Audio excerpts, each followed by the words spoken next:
The rain began before we did, soft at first, then steady. A rhythm that followed us into the mountains. Patrick, Louise and I, 3 travelers bound not by plans, but by the quiet comfort of shared pace, shared silence. We walked through valleys filled in mist, where every pause became a feast.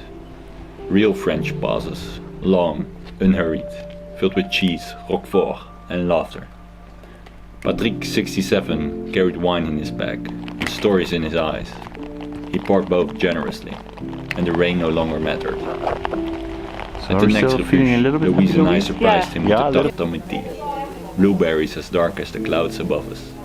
He smiled, reached into his pocket, and handed us his business card.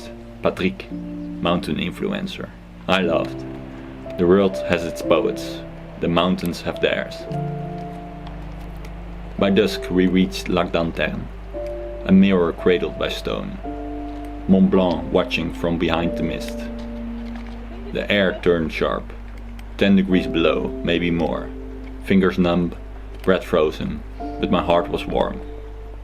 Because in the wild, warmth is not a fire, but a moment shared, a laugh between storms. A friend who pours wine into your tin cup, while the mountains listen.